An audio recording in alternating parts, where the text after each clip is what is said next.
Goosebumps is rated West because it may be too spooky for kids.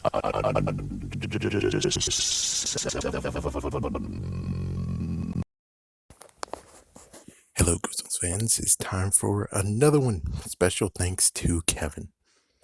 I'm doing my best, Kevin. Hopefully, I'm not going to let you down. So, Werewolf in the Living Room.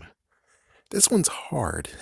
Let me tell you, this one's hard because, David Popovich, who did one, and he had some random dude who decided to do a short story movie about it, which was interesting. Pretty interesting. But as for someone who deep dives into it, like Psycho did or what Squid Jib does, it just doesn't help me to actually be like, okay, here's a rundown of the video of the freaking book, and here's what I think about it. So, just so you know, I'm doing it with limited freaking thing because David, he did most of it, but he doesn't want to tell the freaking damn ending because, well, understandably, he wants you to read the book, but oh my gosh, India has the book. India has the books hostage. All the Goosebumps 2000 books, which, lucky for us, we got 3 of them. But every other book, Scholastic India has it under lock and key. Like hell we'll even get to read them. Yes, you can find them online, but come on now. You know me by now. Anyways, here's just what I got out of it. So it turns out we got a kid named Aaron, and we also have his daddy. And turns out his daddy actually is a sheriff. So his dad's a sheriff, and he also decides to make himself a hunter. Man, I miss Supernatural so much. It's like, I miss Supernatural so much. I remember when there were werewolves and slim changers or quick changers. And not to mention the fact of what about Angel? Angel had werewolves. Oh my gosh, I know I messed the freak up, but that one scene with the freaking werewolf, oh my gosh. It's too bad it was rated PG. Okay, anyways, so he's hunting a werewolf, and nope, he is in Bradvia. I might be saying it wrong, but anyways, so he's in that country, and Spongy's helping me out too, somewhat. I'm not sure though. It's like I'm not sure. I read the wiki page as well, but I'm pretty sure since I was on the mobile phone, it's completely different. So not sure if he actually it connected to his because you're on the freaking phone, so you get the mobile version, and the mobile version. There's 2 versions I could look at, fandom and wiki, and they both kind of suck with some issues. But anyways, with that, it seems that Aaron actually did his homework, but from what I heard from David is the fact of there was one night where they went to go out and get a werewolf. His dad has a gun, but Aaron does not have a gun, and lo and behold, a freaking werewolf came on him, bit him, and thank goodness that the freaking dad was able to chase off the werewolf. And then in the morning, he caught a dude named Ben. All right, so he caught a dude named Ben, and as soon as he did that, he's gonna test one more night with him being there. So, not to mention, he tossed him into the freaking living room, all chained up. So, and he's also trying to do merchandising, which just sadly the freaking other 2 pages and didn't say anything. But anyways, he actually wants to merchandise and basically like, here, get your shoes, get your cereal, get this and that. It's like, my goodness, what the hell? Oh man, freaking Mr. Winchester needs to talk to this dude. Seriously. It's like, seriously. Or heck, not even Winchester. My gosh. What was his name? I think it was Jack, but most likely it's wrong. But anyways, it's not even them. The men of letters in freaking Britain should have been on his ass. It's like, technically the men of letters in Britain, because they had a freaking phenomenal organization. So at this time, if we're going by Supernatural, mixing it with Goosebumps, this was in 1999 or 2000. they were perfectly fine. It's like, yeah, and plus Supernatural started in 2005, so technically men of letters have been always around. So in the freaking Europe chapter, yeah, they would have had a talking to with the dude, and they would have killed the freaking werewolf already. It's like, what werewolf? Most likely they're already been dead. It's like, yeah, this freaking up book shouldn't even exist because the men of letters of the chapter would have already took care of it by lethal force. Yeah, it's like, what werewolf? And if he did try to do it, they would be like, sir, there's no werewolves here. He would just stray him away saying, yeah, go back doing your pleasing. Go back. So anyways, there's two issues. Issue one is that Ben is just chained up, and I don't think there was any show that he was the werewolf. And of course, well, lo and behold, Aaron decided to free him. And then all of a sudden, since there's a messed up carnage that was happening in the city, oh, what the fuck? And it turns out that he actually there was blood on, he's actually covered with blood. It's like revealing that, oh my gosh, he's a freaking werewolf. And I think he did some detective work because he looked into it, and apparently he was hinting at werewolf skin. And apparently in David, when he read it, he said something about a special tooth that was passed upon each person who becomes a werewolf. Sure. It's like, yeah, sure. And it has some magical properties where it's like, okay, sure. Understandable why Will didn't get that, because the werewolf that was in the fever swamp, I think, died. Yeah, it was killed. So that's why he didn't get to have this passing on. And plus, Europe werewolves are most likely different from American werewolves.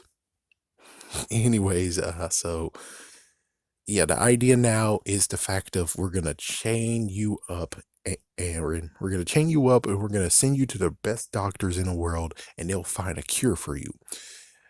Ashley, his friend, decided to say, fuck that, and she actually frees him. It's like, yeah, she actually frees him.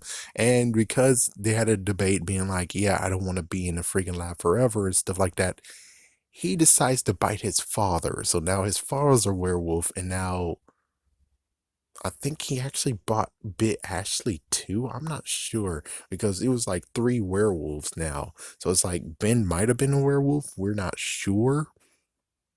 But he did mention like there's 3 werewolves. And one funny fact was like the fact of where they're like, oh,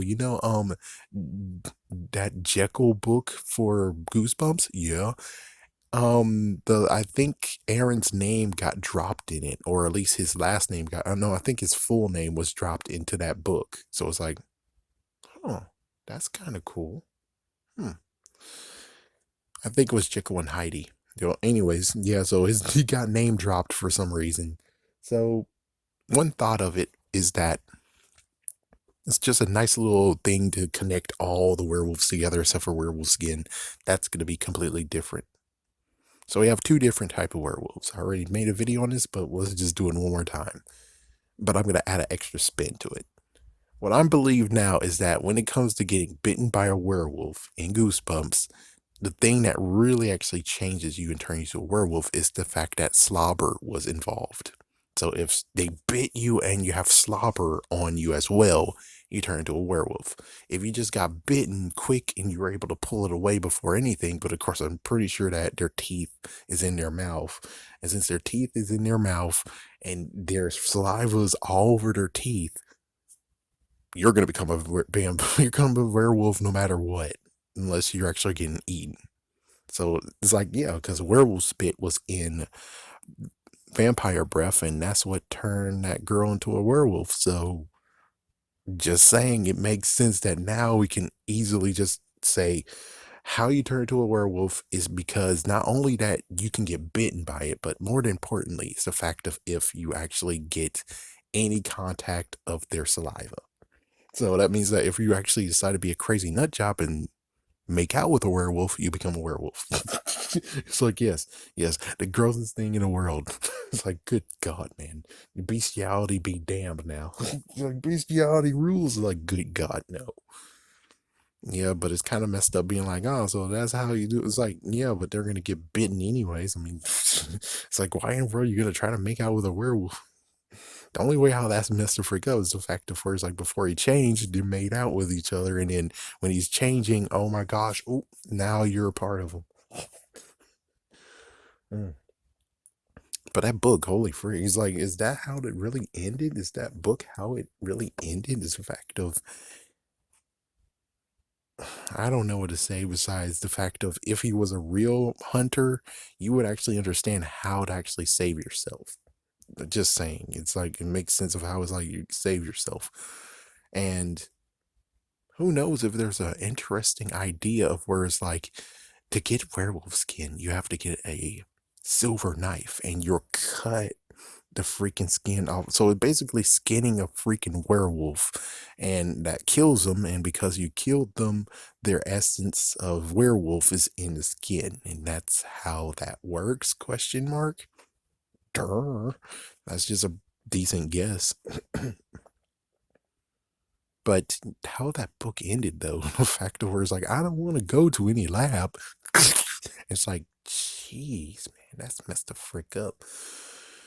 Yeah, I mean, he wanted to capture a freaking werewolf, and now he is a werewolf. Good Lord. He's just, good Lord.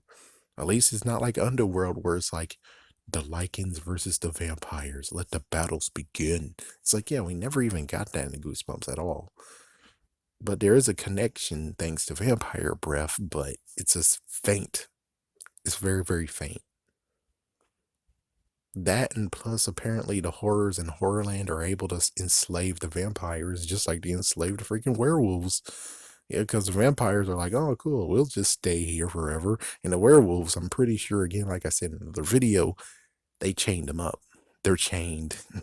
And every time the full moon, they get released. But then as soon as day comes, maybe they get tranked or maybe they fall asleep and they faint. And they're like, okay, let's put them back in the freaking houses, chain them up. Who knows? But still, yeah, this book is wow. I mean, can someone do a better job, please?